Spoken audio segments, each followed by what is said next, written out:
navigating truth in a world of lies. You are listening to the John H. Project.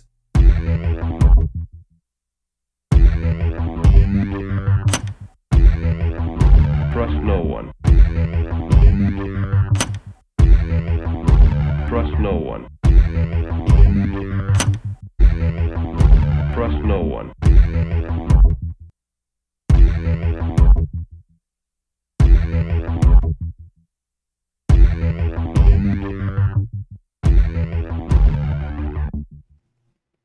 You found it. You're here.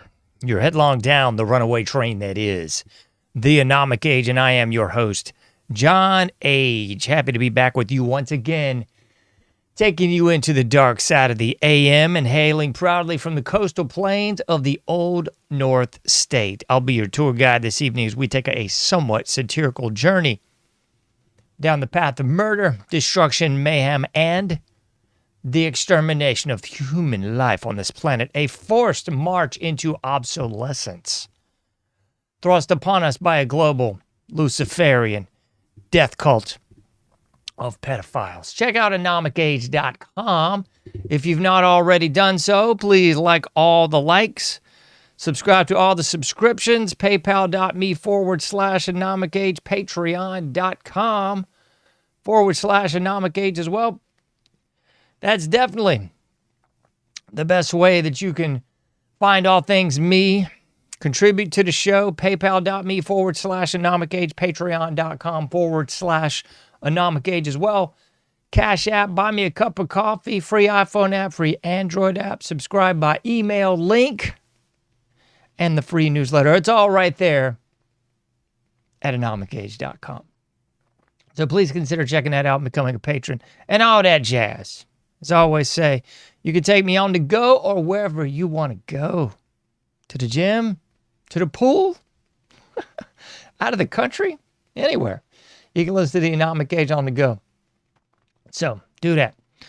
Everything seems to be working swimmingly as far as the updates, the push notifications. It's all seemingly working. Scary enough, it is. I won't tell anybody. It's all working. So, check it out. Download the apps and so forth. Kind comments, 5-star reviews, you know what to do. All right. We got a great show for you today. Great show, I must say. It's entitled this: Societal Grooming. And we're definitely going to take a more serious, I'd say, timber than we usually do on this show. Well, I won't say usually, but sometimes the society we live in is just a mass humiliation ritual. So it's impossible to not be satirical most of the time when you're covering these doodads, dimwits, and dumb, Anyway, so if you were looking for a show today where we're going to cover, I don't know, what's that, Chud the Builder? We're not covering that. Covering Prince Charles in all his asinine monarchy regalia, telling you that we're going to roll out the global credit score and the international currency, aka the New World Order, is alive and well, and it ain't going nowhere anytime soon because the people coast to coast are more weak than most. So, we could cover Charles, we could cover Chud. What else we got? We could cover China and DJT rolling over there with Gigi and a bunch of globalist scumbags on Air Force One. How did they all raid that plane right now? Anyway, we're not covering any of that because, to be honest, frank, and just downright real with you, I could not possibly care less. So, goodness gracious. I almost had a sneezing fit. What we are going to cover is this notion of social grooming. That's exactly what we're going to cover today. Pardon me.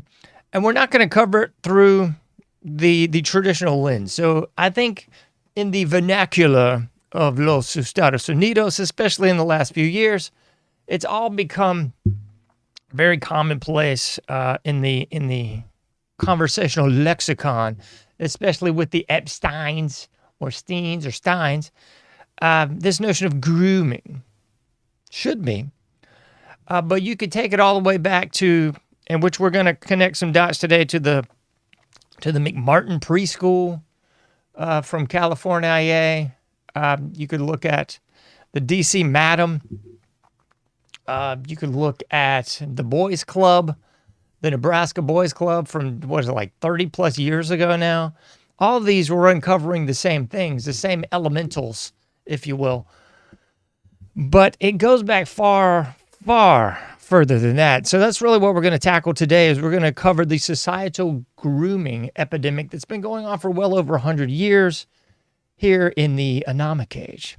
So some of these people we've discussed before, but to paraphrase or downright quote the great skate master Tate, we're going to take you to the deep end of the pool today. It's exactly what we're going to do. So we're going to cover some of these topics in the deep end of the pool for sure. So without further ado, let's delve into it. I've kind of tried to more succinctly cover these individuals in a chronological way, meaning which ones came first and which ones came most recently. And we'll sort of circle back at the very end, and I hope tie this whole thing in a very nice, neat little Christmas bow for you. So before we get into all that, let's cover some of the basics here. What in the world? Just when you think everything's in the clear, something else is coming at you from the rear. So let's put this one on the screen. What the heck? Let's go this way. That'll take us right here. Bling. That's where we need to be. So if you're looking at this one on the screen, we could look at it through the lens of first wave feminism. So you could look at it through first wave feminism and tack it all the way back to, I can see what's going on here. You could tack it all the way back to first wave feminism of the mid 1800s and roll all the way into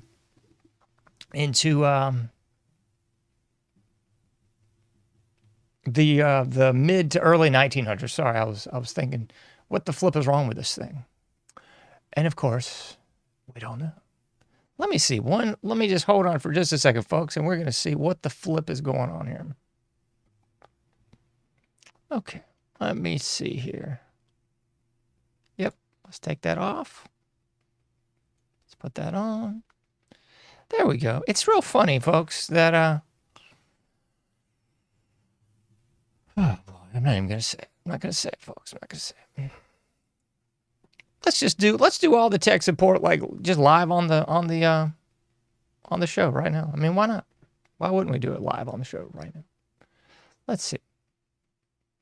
That's fine. We'll just pull it just like that, and we'll roll it all the way over. That's fine. It's okay. No need to get hostile. No need to act rash. Because we're going to get the graphics on the screen that we actually want, and it's going to be fine, just like that. So while talking about first wave feminism, we could go all the way back to the mid 1800s, and we could look at some of these ladies on the screen, and we take you all the way back to 1920 and the 19th Amendment. But we're not going to go that far back. I'm just giving you sort of the prequel to all this. So when you look at first wave feminism, it was all about equal rights, man. It was all about voting rights and economic rights and having the same rights and rights, right? Susan B. Anthony, all these clowns that you would probably remember if you took a history class in the 1950s. I'm sure if you took one now, they won't even cover these people at all. So first wave feminism, you get all that good stuff, and everybody gives a deep exhale and says, oh goody. Women have the right to vote. It's 1920. We got the 19th Amendment. Oh boy. Man, things are looking up. Not so fast. Because that's really going to take us into our first rung of this satanic death cult of pedophiles ladder.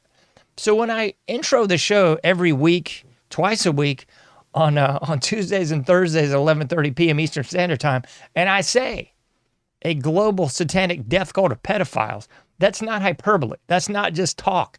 That's just not me pulling a bunch of lovely adjectives and superlatives out of my rear to intro the show. That's exactly what we got going on. So we're going to tackle that today, and we're going to take it back to 1910. 1910, we got Dr. Magnus Hirchfeld. That's him. So we got this gentleman on the screen. Let's put him on the screen in the big view because we need to see this Joker too. Don't gasp because this thing is scary on the screen for you. And this is coming directly from Museum of Jewish Heritage, a living memorial of the Holocaust. And this one's entitled Transgender People, the Nazi State, and the Holocaust. Disgusting, I know. So we got Dr. Magnus Hirchfeld, 1910. This is the first guy, a Jewish individual from Germany. So every time I get criticism for saying transvestite or trannies, don't criticize me, criticize Dr. Magnus Hirchfeld. So in 1910, Magnus Hirchfeld coined the term transvestite. And whenever I hear this, I immediately get taken back to the 1983 classic, Peter and the Test Tube Babies, the lovely song before everyone became completely retarded, the song Transvestite. Lovely chorus in that one. I won't play it for you. I might get a strike. Transvestite. But anyway, so you got Magnus 1910 giving us the term transvestite, but wait, there's more. We got by 1919, he had begun and founded and started this lovely Institute for Sexual Science. Almost had a Freudian slip and said, oh boy. A lovely other things they did in the early 19-teens in Germany. The first state-recognized ID pass. You see, at that time, it was illegal to be a homosexual and illegal to be a transvestite without your ID pass. They had trans certificates. Oh, yeah. Trans certificates. Without this, you could be arrested. And this was primarily in the democratic, note the D, Weimar Republic. Yeah, this is the same Weimar Republic that was completely belly up after World War II, in which case you get the often referenced people going to the store with a wheelbarrow full of monies in the Weimar notes just to buy a little bit of bread because the inflation was so high. And we're going to see that sooner or later in the Weimar Republic of los Estados Unidos. You can see a lot of parallels and similarities here. So this was all going on. The trans IDs and certificates were being granted in the Weimar Republic. But wait, there's more. Because we often hear about Berlin and the Berlin Wall. But you're not getting the whole story. Because right about this time in the 19-teens, 1919 and beyond, because we already had Hirschfeld beginning his Institute for Sexual Science. This is the first transgender surgeries. This is the first legitimization, quote unquote, in popular culture and vernacular of trannies. So this was Hirschfeld in 1919 and 1910, which takes us into Berlin. So what was going on in Berlin? Berlin in the 19-teens was a hub. This is coming straight off the Museum of Jewish Heritage, a living memorial to the Holocaust. It was a hub, I tell you, for the trans community. You see, people think that there's something new, novel, and innovative in the 2000s. But no, folks, there's nothing new under the sun, as the biblical reference will tell you from King Solomon. There's nothing new under the sun. This was all going back then, too, folks. So at that point in time, Berlin was a hub of transgenderism. They had the famous cabaret club El Dorado. Spooky. And they also had one of the first trans, it says the first trans magazine. It was entitled, I won't even attempt it in German. It was entitled in English, The Third Sex. Oh boy. But don't worry, because if you keep reading this lovely diatribe on the screen for you, this thing, this individual is going to tell you how horrible it was, because in 1933, the Nazis swept in and crushed the thriving tranny scene in Berlin. The homosexuality, the pedophilia, the pornography, all this lovely stuff was going on in dear old Berlin in 1910. But by 1933, the Nazis swept in and crushed it out. And here's the part, the only part that you will actually ever hear of this in the history books. Because in the history books, they'll say the horrible Nazis swept in and were burning books. But they don't tell you what books they were burning. They were burning the books in the Institute for Sexual Science. They were burning books with pedophilia. They were burning books with homosexuality. They were burning books of pornography. This was all what was being burned by the Nazis in 1933. So I'm not saying Nazis good. I'm just saying burning pedophilia, I would say, is good. So these people should have all been definitely tried for these crimes if they were in fact pedophiles. But they burned the library, the photographs, the medical records, and arrested those people in the tranny burlesque clubs and I guess publishing these magazines and so forth and so on. So that's what was going on. 19 teens, Dr. Magnus Hirchfeld. But wait, there's more, because this takes you into other areas of lore. And yes, I do have notes on this one because it's importante. So other notes that we have to get into on this one would go directly into Margaret Mead. Let's put this one on the screen, shall we? Yes, Margaret Mead. Everyone's favorite champion of champions. The champion of champions, folks. Margaret Mead, everyone's favorite anthropologist. Right? Everyone's favorite anthropologist. What in the devil's going on here? This is just going to drive me nuts, too. Nope, we're not going to have that, folks. We shan't. We shan't. That's better. So Margaret Mead, everyone's favorite anthropologist. The living legend, I tell you. Everyone's got to talk about dear old Marg. So, the dark side of the force with dear old Marg, or should I say just the history of Margaret Mead. I'm not even going to spin the positive or the negative. I'm just going to give it to you straight down the pipe. Both barrels fully loaded. So Margaret Mead, the claim to fame primary early student of the father of American anthropology, Franz Boas, a Jewish-born German ethnographer who made his way to Columbia University and is touted as having the first department and chairship of Antropología in los Estados Unidos. So, neither here nor there. Margaret Mead's big claims to fame was her works in sexuality. What? Yes, that's correct.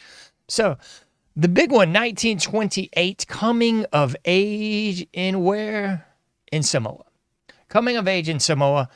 Follow-ups with dear old Margaret Mead, 1935, Sex and the Temperament in Tres, Primitive Societies, and a whole lot of other ones. And you're going to see a running theme with several of these individuals. So I'm just going to point this out first with Marg, and we'll roll it into all these other individuals too. Because in doing so, we will point out how aptly the various propaganda arms of the mainstream media were used to sway and coerce and change public opinion, moving the Overton window from what was accepted and what was deviant, and interchanging the two between what was deviant and what was accepted by the end of the century. So Margaret Mead, 1928, coming of age in Samoa, going out into the Samoan Islands and studying sexuality in the islands. So she was touted as a great anthropologist, a women's rights activist. She was bisexual. She had 3 different husbands and several different female partners. She was a monthly contributor to Red Book magazine, as well as a plethora of other mainstream magazines. So she really transcended, the academic journals, and it was to push an agenda. It was to push the free love, pre-sexual revolution agenda. See, this began over in Germany, in the Weimar Republic, and it spread, this insidious infection, across the pond and here, there, and everywhere, and to where we see it today. The normalization, the standardization, and legitimization of deviance in society. So Marg was pushing this early on in 1928, coming of age in Samoa. This highly critical work was the cornerstone of all her work, really.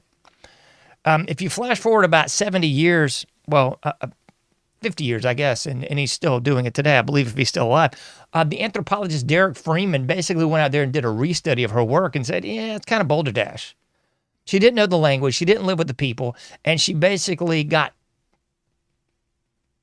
chumped by the native peoples. The native peoples, the women is what she was primarily working with, was basically just joking around with Margaret and saying, oh yeah, it's open sexuality here. We do whatever we want. There's none of these mores, taboos, or standards that we would have in Western society. It's all open, man. It's all free love, 1928 version. But Derek Freeman's restudy of her work said, nah, not so much. Maybe she was just bamboozled by the native peoples. But either way, her work was used to normalize this free love, open society. Do what thou wilt shall be the whole of the law. Yeah, that guy's going to come up too. Do what thou wilt shall be the whole of the law. Remember him? All these people are going to come up again and again. Aleister Crowley, folks, in case you didn't put that piece of the puzzle together. So, but the big takeaway from this is the normalization of this in the mainstream periodical. So this was pushed in women's magazines early 1900s. And we already know that propaganda, the book Propaganda, remember that one?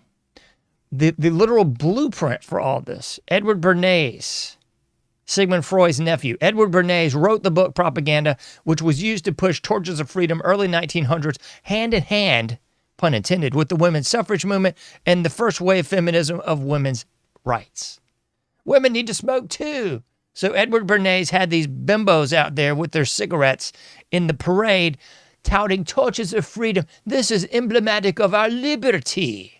Libertas. Morons, folks. Are you seeing how this is all being transmitted like an infectious hantavirus into the mainstream of the society? Hope you are, because this is how the Overton window is moved. It's not moved all at once. It's moved incrementally, slowly, but surely. From one deviant to the other, acceptable. So that's Margaret Mead. So much we could look at with her. Oh, I forgot this one. She was also employed by the Rand Corporation from 1948 to 1950. The Rand Corporation, folks. Yeah. She was touted with having to study Russians and how they react and interact with authority. That was definitely Margaret Mead, too, employed by the Rand Corporation. How strange, isn't it? You should definitely look into, I don't have time to cover it today, but look into Project Camelot. This was also 1960s, 1964, if I'm not mistaken. No notes on this one. It was from America University. Project Camelot was basically using social sciences, academicians, primarily anthropology, sociology, psychology, economics, and political science, if I'm not mistaken. These various social sciences were being used to better understand the Vietnamese and how to take over, how to use them, how to coerce them, how to win hearts and minds. That was Project Camelot. The American Anthropological Association, I believe it was about 30 years ago, came out and did like this whole study of Project Camelot and came out staunchly opposing it. And social scientists should never, I tell you, be employed by the government and using that data to harm or hurt or exploit people in times of war. No. Ironic, isn't it? When the female figurehead, the patriarch of anthropology, Margaret Mead, was employed by the Rand Corporation for well over 10 years. So that was Margie Marg, in case you're nasty. But wait, there's so much more, isn't there, folks? Because we got number 3, Alfred Kinsey. Alfred Kinsey, folks. So we put this one on the screen, split screen, shall we? Alfred Kinsey, 1953, Time magazine cover. Alfred Kinsey, come on down. We've got another bisexual for you. Yes, Alfred Kinsey. So they still have a building named after this pedophile at Indiana University, Bloomington, Indiana. Oh boy, the state of basketball, the state of the Indy 500, and the state of pedophiles named Alfred Kinsey. So Alfred Kinsey, widely regarded as a sexologist. He was actually an etymologist. He was trained in etymology. He was trained and had his PhD in bugs, folks, etymology. So he went from studying the sexual behavior of bugs and parlayed that into the sexual behavior of people. Very bizarre, isn't it? Very, very bizarre. So that's old Alfred. No, we don't want him on there. We want Alfred Kinsey. Where is that lovely individual? He's such a lovely guy. Oh my. Let's just switch back over here. We don't want to see Mark. We got Alfred. So let's give you a rundown on old Alfred Kinsey, shall we? So, Alfred Kinsey, huh? Good grief.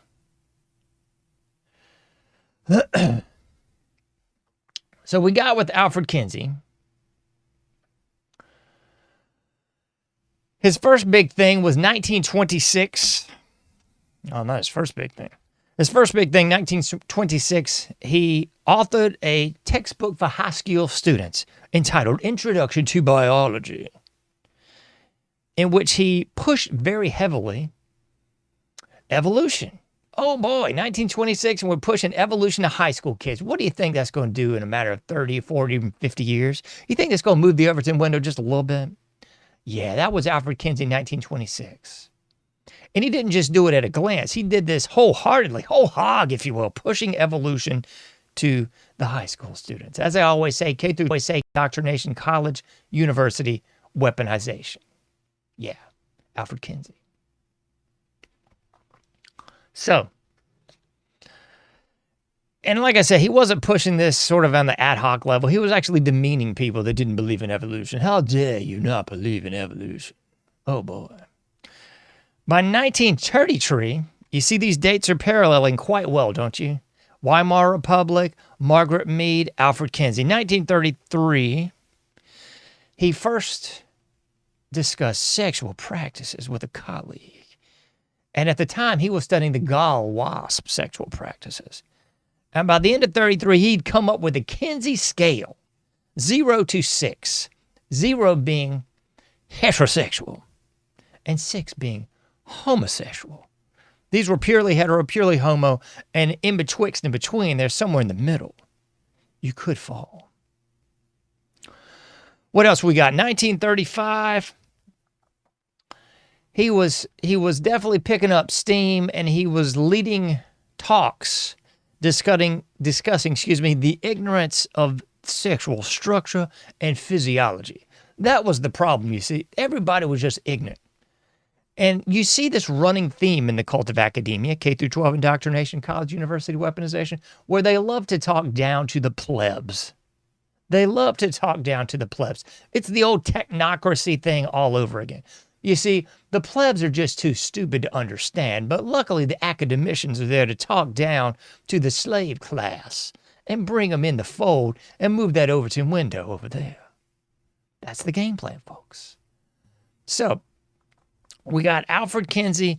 By 35, he was talking about that. But wait, there's more, because he was also discussing, and this will be good. He was basically saying that the real problem, well, we can go that way, can't we? He was saying that the real problem was this delayed sexual experience can cause harmful psychological effects on the people. And by delayed, he was saying that people should be having sexual experiences at an earlier and earlier and earlier age. Sounds a little creepy at best, pedophilic at worst, but wait, there's more. Because if you look into the work of the great Dr. Judith Reisman, she was on this show once prior to her death, I think about 3 years ago. I had a great time talking to her, very down-to-earth, lovely lady to speak with. None of this pomp and circumstance, kiss my ring, bow down to my greatness that you would expect from people that I've tried to communicate with out in North Carolina. No, Dr. Reisman was great. But nevertheless, published a litany of books, documentaries, publications on a lot of the more mainstream talk shows in the 80s and 90s. I believe she was on Phil Donahue. I can't remember a couple of the other ones she was on, but definitely covered Alfred Kinsey to a great degree and discussed two of his books, the most notable in 1930, When the heck do we have these suckers? 1948 and 1953. 1948, sexual behavior in the human male, and 1953, sexual behavior in the human female. He also made the major publication circuit with the usual suspect mainstream magazines. The obviously Time magazine man on the cover there, but he also did a lot of the other ones as well. Again, reaching the plebs outside of the academic journals in the more mainstream periodicals, mainly targeting women. You got it. What else? 1955, he and Kenneth Anger, an occult filmmaker in the mid-1900s. 1955, him and Kenneth Anger visited Abbey at Thelema. The Cult of Thelema. Aleister Crowley. Folks, remember I told you it was going to come back and haunt you like the ghost of Christmas past? You guessed it, 1955. Him and Kenneth Anger visited the old Cult of Thelema in Sicily. And like I said, already mentioned this. He was bisexual, all kinds of different lovers. But that's really not the problem, folks, because his books, Human Sexuality in the Male and the Female, but primarily the male one's the one I'm going to talk about here because that's the one that was gleaning a lot of information from prison inmates. A lot of people already practicing homosexuality. And it had a whole series on states of arousal of children. Yes, this sick piece of human garbage categorized and cataloged all this. And the detractors from this would say, oh, this was just one person that he had in the book. It was a big oops. Oh, it's just a big oops. You know, nothing to see here. In 1948, we're going to come out with a book about pedophilia. And we're going to cover these stages in the book, and we're going to discuss it. And oh, yes, he was practicing this nonsense too. This was this complete scumbag, Alfred Kinsey, the guy that Indiana University still has a building named after, the guy who's still touted as, again, being one of the primers of the sexual revolution, much like Margaret Mead, because this came out in 1948, the second book in 1953. Again, pushing the Overton window, pushing an agenda of free love, do what thou wilt shall be the whole of the law, just like Aleister Crowley and the Cult of Thelema that he went and visited with his little friend. Are you nauseated yet, folks? Are you completely disgusted and sickened yet? Because you should be. But wait, there's more. We also got to get into, this one should be fairly obvious. I think I'm not breaking any ground here with this one, pun intended. You got this one on the screen. Hugh Hefner, 1953, the first issue of Playboy magazine. And people often just sort of, and this really plays into and explains the normalization of degeneracy, the normalization of abnormality, the normalization of deviance. Because I don't know if they even still have this anymore. In psychology, they would have a whole course called abnormal psychology. The sociology, deviant behavior in society. I don't even know if these exist anymore, folks. But 1953, the first edition of Playboy magazine, it's very prima facie at this point. We've got FBI files and CIA files on Hugh Hefner and Playboy magazine. I believe it to be very prima facie that this was a government op.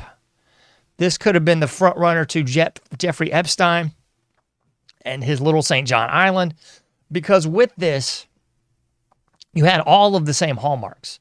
You had the Playboy Mansion, you had the Playboy clubs at different places in the U.S. Playboy Mansion, most notably, was basically like the front runner to Jeffrey Epstein's Island. I mean, what better way to compromise politicians, celebrities, musicians, sports stars, the like, than to put these people in a compromising position? Come on over to the Playboy Mansion. You know, I mean, if you're anybody who's anybody at this point in the game and you get that invite, I mean, much like the same thing going on up into the 90s and I guess even the early 2000s, you had various celebrities. You still hear them coming out talking, oh, I went to the mansion and I visited, blah, blah, blah. I mean, this was just, it became popular culture. Pornography and hedonism became popular culture by the 2000s and the 90s as well. So this became normal. This became commonplace, folks. This was just the way it was. There's songs about this. There's tons of interviews about this. There's articles from Playboy magazine with all these different celebrities and sports stars and politicians even. All this was just commonplace, folks. They were putting articles in with the pictorials. I mean, this was just normalizing the same stuff that we've been talking about. So I would suffice it to say that, yeah, Hugh Hefner and Playboy magazine were tied hand in hand with the government. It was a psyop. It was Jeffrey Epstein Jr. Playboy Mansion was a great place to get all these people together. 9 times out of 10, I can almost 100% guarantee that they were compromised at these parties. You're going to tell me that there was no photographs going on. There was no filming going on. There was no recording of any type going on at these facilities. I ain't buying it for a single solitary second. But even if you do, oh heavens, I even had that pulled up. That's just sickening. Even if you do, this one's straight from People magazine, and this is just a sort of rerun of what came out in 1997. Playboy claims secret underground tunnels under the mansion. Yeah, under the mansion, folks. And it goes on to discuss some of the people that were involved in possibly having tunnels connected to their house. So you got Jack Nicholson, Warren Beatty. You got, let me see, I'm sorry. You got Warren Beatty, Jack Nicholson, James Caan had secret underground tunnels from their home to the Playboy Mansion. So all this was just commonplace, folks. Commonplace. But wait, there's more, because in case you missed it, I already covered this. I covered the McMartin preschool, which ties directly into the Finders case. The Finders case where they were exposing trafficked children in Florida to D.C. There was a pipeline.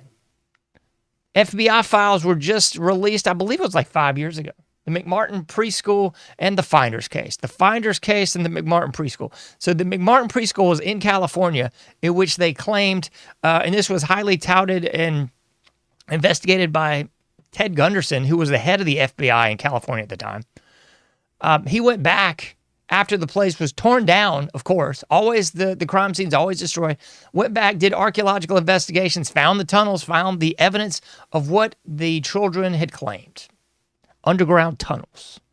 A whole bleep of a lot like the underground tunnels from the Playboy Mansion to these various Hollywood mansions in California.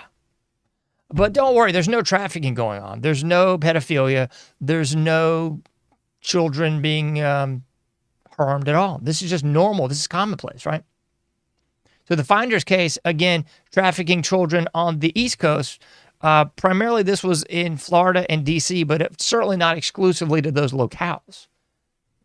You got to look at the Nebraska Boys Club from the early 1990s, where once again you had children being trafficked from the boys club to politicians to D.C. Don't worry, because most of those children were just inexplicably had an overdose, committed suicide, you know, the usual suspect kind of deal. Finders case, no one knows what happened to these kids. McMartin preschool case, most of these kids, I believe, are still alive and well. Some of them have recounted, some of them saying it's legitimate. We don't know, but what we do know is what we're getting from People magazine, from people coming straight out of Playboy magazine. If you look at this, and it's, let me see if I can pull this one up. Not in Reader View. Let me close Reader View so I can show you the actual map here. There we go. Reader View showing you the map here. And this map is credited courtesy of Playboy. So this map is right here showing you the tunnels within the Playboy Mansion. Nothing to see here, though, I'm sure. Nothing to see here. No connections, no ties. Hugh Hefner, Playboy magazine, CIA, FBI, nothing to see here, folks. You're just a satanic conspiracy theorist if you buy even a little bit of it. But wait, there's more. It just gets worse, really. It just gets so much worse. I've covered this guy before on the show, but I don't think I've covered it this in-depthly, and I certainly haven't tied all these things together for you, which I hope to do by the end here. So we got to talk about this guy, John Money. Dr. John Money, if you're nasty. He's a New Zealand doctor. He is deceased now. He was heavily employed by Johns Hopkins University. 1965, Johns Hopkins Gender Identity Clinic. Yeah, 1965. In 1966, the clinic began doing sexual reassignment. In 1969, his book Transsexualism and Sex Reassignment came out. Should sound a heck of a lot like Hirchfeld from the early 19-teens Germany, or the Weimar Republic at the time. So that's John Money. But it gets so much worse, folks. He came up with these two lovely terms in 1986, chronophilia. That would be the sexual attractiveness to toddlers, and the nepiophilia, the sexual attractiveness to infants. So that was 1986, chronophilia, and 1983, nepiophilia. That would be courtesy of Dr. John Money. So he was a sick individual coming up with these lovely terms. He was doing sexual reassignment surgery at Johns Hopkins University from 1965 on. So again, nothing new under the sun. This deviant crap is not new. It's been pushed on you for over 100 years, folks. What we started with 1910, and we flash forward to 1965. This clown basically took all the German scientist crud. They got burned and kicked out of Germany by the Nazis, and he was just reinvigorating it and putting it in the United States vis-a-vis Johns Hopkins University. And you got to follow the money, as always. Cui bono? Who benefits from this stuff? Well, that would be K through 12 indoctrination, college, university weaponization. So these people aren't just going out there pulling money out of their own pocket, folks. This is Ford Foundation. This is Carnegie Endowments. This is where this funds, these monies are coming from. Rockefeller Foundation, Carnegie, Ford Foundation. This is where this comes from, folks. So all this Johns Hopkins research didn't come out of John Money's pocket. It was funded.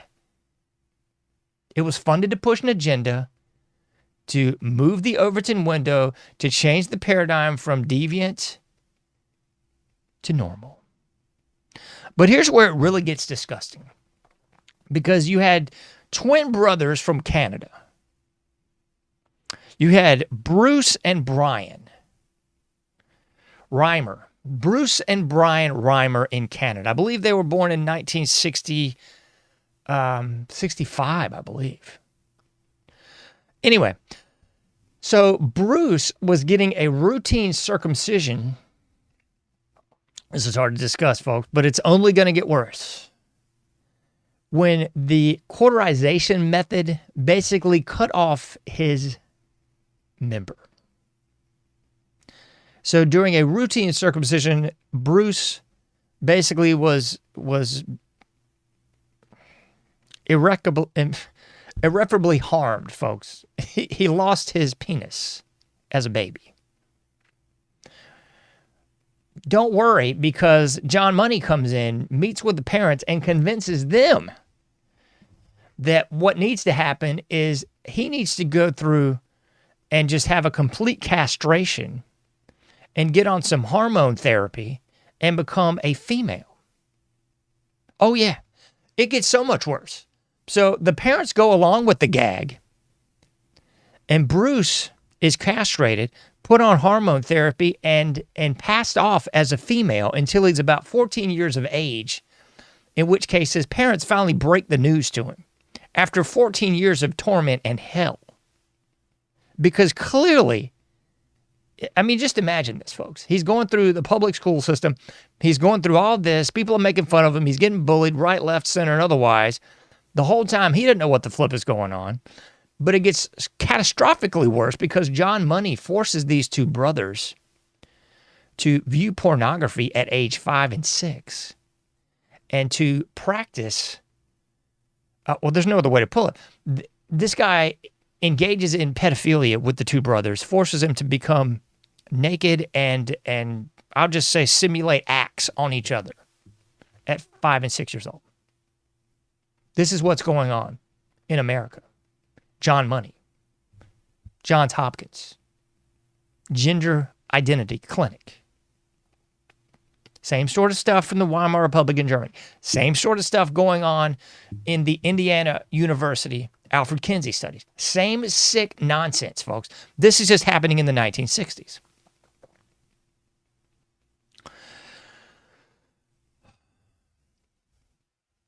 So Bruce's brother, Brian, again, the two brothers are participants in this, participating in the pedophilia, participating in all this nonsensical, just ghastly activities, folks.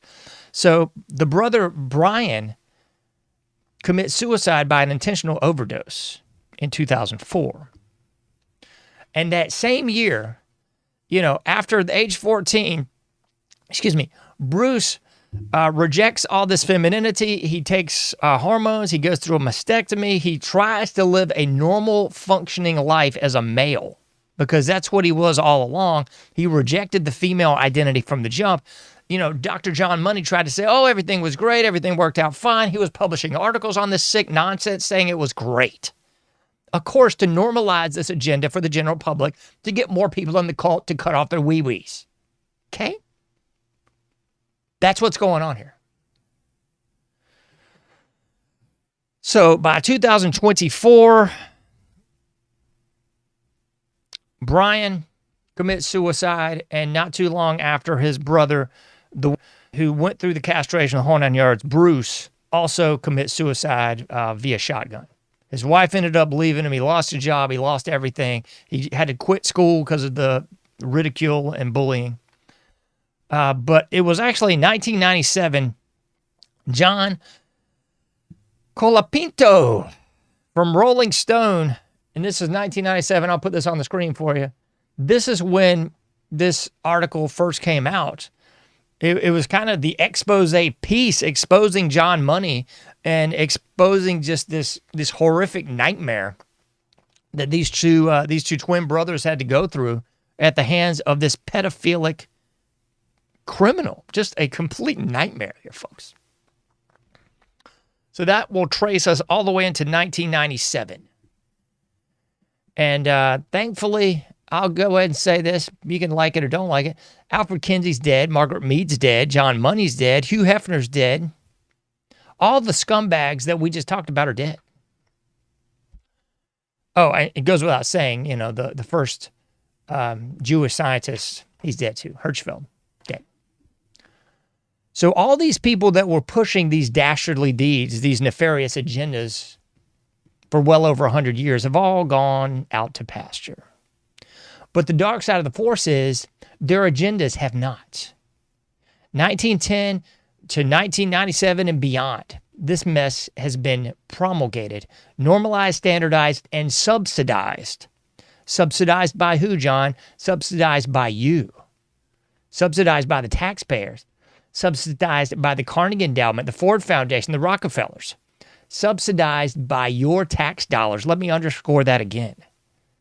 So when people look out at this dystopian present, this hellish 1984 Brave New World nightmare that we live in, make no mistake, it didn't start 10, 15 years ago. It didn't start with Barack Hussein Obama. Didn't start with George Bush. Didn't start with Biden. It started way longer than that, folks. Way longer than that. The transformation of deviance into normal is really what this is all about. Moving that Overton window gradually. A little bit at a time, little bit at a time. See, Alfred Kinsey faced some backlash in the early, 1940s and 50s because this was blasphemous. He was coming out talking about all these taboo topics. And he was pushing the agenda like, oh, we need to get more information about this. That's the problem. People just don't know enough. They're just ill-informed about how sexuality works, as if people just figured this thing out yesterday. This hasn't been going on since Adam and Eve, thousands of years, but people somehow just don't know enough. We need an academician to come tell us plebs what's going on. And by what's going on, we need to have, what is it? Kinsey was pushing sex at an earlier age. Margaret Mead was pushing bisexuality, homosexuality. Same thing Kinsey was pushing. Same thing Hirchfeld was pushing. Guess what? Same thing Dr. John Money was pushing. Same thing Hugh Hefner was pushing. Hedonism. Hedonism, folks. That's what's up. That's what it's all about. It's not the hokey pokey. It's about hedonism. Hokey pokey. Maybe that's a euphemism for the hedonism. You never know. But that's really what's up, folks. That's putting it all succinctly in a nice little bow. Me tie the bow off. Tie the bow off, John. Just tie the bow off. So when you look at the complete nightmare that we live in today, what was it? The last one was Jamie Presley. The one before that was the American Pie girl. I heard a couple of days ago Hillary Duff perhaps starting her own OnlyFans channel too. So all this normalization of hedonism. See, all this stuff was once upon a time, it would show up late night on Cinemax and you'd squint through the lines, or, showed up in a brown paper bag, or showed up at these various stores that were off the beaten path. Now this is all normalized, standardized, subsidized, folks. It's all on your computer. It's all on your phone. It's all on TV. It's all on the podcast. It's all on the live stream. It's all everywhere, folks. It's all normal now. Everything that they tried to convince the general public over 100 years ago normalized is now normalized. Now your big-time celebrities are now not so big-time. They're just on OnlyFans like everybody else. Just being whores for whore's sake. That's it. Nothing new under the sun. Once again, folks, nothing new under the sun. Same old song, folks. Same old song. So that's exactly what this is. It's the normalization of immorality. And if you push back against this, they flip the script. You see, what is now deviant is to be normal from 100 years ago. What is now deviant is to be someone who comes out and says, yo, we don't need to do all this. We don't need to sexualize children. We don't need to have like 1,000 channels of pornography at the drop of a button here.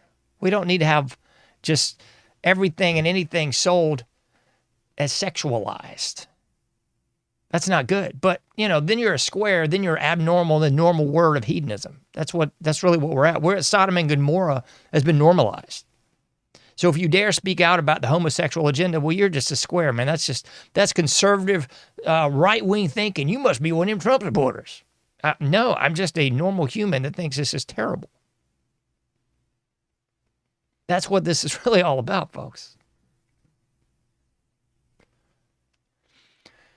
And I see this every single day. I mean, I don't even think I repost these anymore. It's so commonplace now. Every single day, pretty much every single day in every single state, you could find an article on this. And I don't know if this is scary, unfortunate, or just now normal, that it's a lot of female teachers, more than male teachers is what I'm seeing demographically. I mean, I haven't done a statistical analysis of this, but just looking at the news for news sake, it seems to me like there's a whole lot more females that are now molesting children than there are males. And the sick thing is, they almost always show like these glamour shots of these female teachers. And it says, like 22-year-old, so-and-so was having intercourse and is now pregnant by a 13-year-old male student, or by a 14-year-old male student, blah, blah, blah, blah, blah. It's always the same mess, folks. And the sick part of this is, inevitably, there's people out there going, well, I wish they were like that when I was in school. What? No, folks. I mean, the sick thing is, the double standard is, if it's a male teacher, this is, oh my gracious, this is terrible. And it is. But then if it's a female teacher, you get this ridiculous double standard where you got people going, oh, I wish they were like that one. Oh, I can't believe how hot she looks. Oh, boy. Yo, folks, that's disgusting and depraved. That's right out of Alfred Kinsey. That's called pedophilia. Did you miss that? Did you somehow not understand what pedophilia is? You want to look up the Alfred Kinsey research and look at, and this is all viewable. I'm not going to put it on the screen for you. You can look at his PDFs from his book. I believe it's still on archive.com, and you can see his quote-unquote research where he's talking about the sexual arousal and stimulation of children down to infants. That's Alfred Kinsey. Same thing with Dr. John Money. Same sick nonsense, folks. Same garbage. But somehow it's okay if it's a female teacher versus a male teacher. It's pedophilia. These people should be thrown into a wood chipper. I'm sorry. I got no apologies on this whatsoever. This is disgusting trash. But this is what our society is currently promulgating, pushing, propagating, folks. This is the norm that we have been thrust into. So that's why you got societal grooming. Because all this has been normalized, folks. It's no longer just, oh man, there's like a hot chick on a Budweiser commercial. It's not like, oh man, look at that girl in the Hot Rod magazine. No. Now, at the push of a button, anybody and everybody that's got any internet access, which is virtually most of the population, can see this nonsense 8 days a week and twice on Sunday. And you can't tell me that it's not marketed for younger and younger audiences, because you have younger and younger people exposed to this. This is the actual definition of grooming, folks. This is exactly what Dr. John Money was doing with these two brothers, Brian and Bruce. That's what he was doing to 6-year-olds, folks. That's called grooming. Same thing with Kinsey. Same thing with Hirchfeld. All the same thing. But if you want to trace it back to Hugh Hefner, it was really the first normalization, legitimization of this within American culture. I believe before he was going to call it like Stag Magazine or something, but he went with Playboy instead. Because it's not as to say there wasn't to say the Witsy before Playboy magazine, but it is to say that it was not normalized into the American populace until Playboy magazine. It was denigrated and looked up and scoffed upon like, oh, you don't want to do that, you know. And now it's just, no, it's fine. It's totally fine now. I mean, totally fine in 1960 and even more socially acceptable in 2026. So everything that Playboy began to integrate into our society is now actually just viewed as like hokey. So Playboy is like, oh, it's so vanilla, it's so hokey. It's just like, you know, looking at a Sears catalog in the lingerie section or something. That's how hokey it is now. Because everyone's become desensitized, demoralized,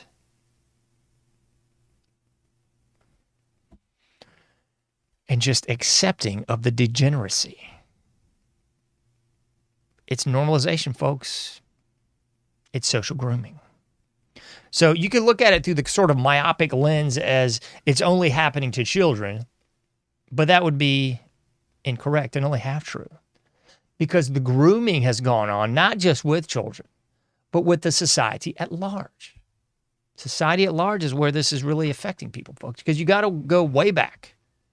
You got to go to the inception of this. You got to go to Hirchfeld. You got to go to Kinsey. You got to go to all these different people that we mentioned to really properly understand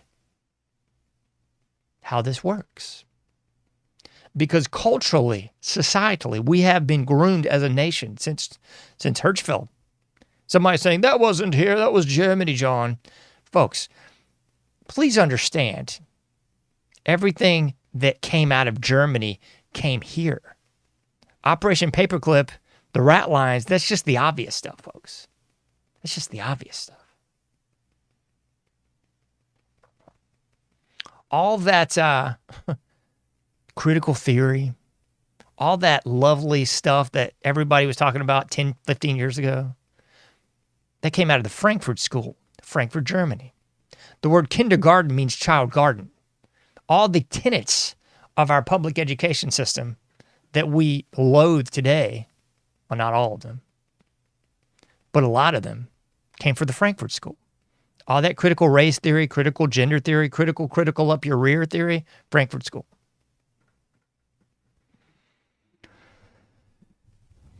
So don't tell me that Hirchfeld didn't have any effect on Margaret Mead, on Alfred Kinsey, of Hugh Hefner, of John Money. All this connects, folks. It's a big, disgusting societal grooming. I don't know if there's any turning this thing around. I really don't. Societally, I think we're just cooked. If I want to go dark side of the forest, I'm saying we need a big Sodom and Gomorrah moment. Look at the accounts of Sodom and Gomorrah and try to outline for me how you think Sodom and Gomorrah is different than our current society. How is Sodom and Gomorrah different than Gay Pride Month? How is Sodom and Gomorrah different than your tax dollars being used to cut off genitalia, create fake ones out of forearms and staple them on? How is it different than Hirchfeld's tactics and tenets to flood grade schools, middle schools, and high schools with homosexual, pornographic, and pedophilic books, aka propaganda? How is it different to have Drag Queen Story Hour, where you got a bunch of trannies reading books to kids? How is that different than Hirchfeld? Because in my humble opinion, this is like Hirchfeld's dream. Because after all, Hirchfeld was just screwing Germany over.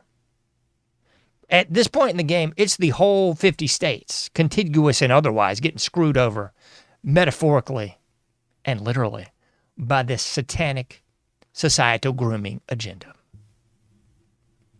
That'll take us to the close today, folks. Hope you gleaned something good from this. You can't do everything, but you can do something. Get out there, do your part, make a difference, and I'll be seeing you sooner than later in the anomic age.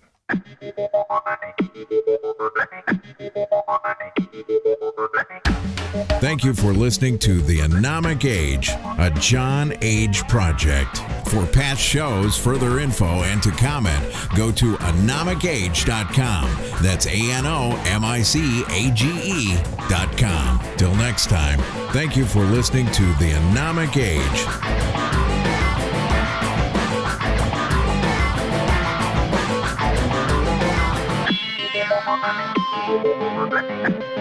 Thank you.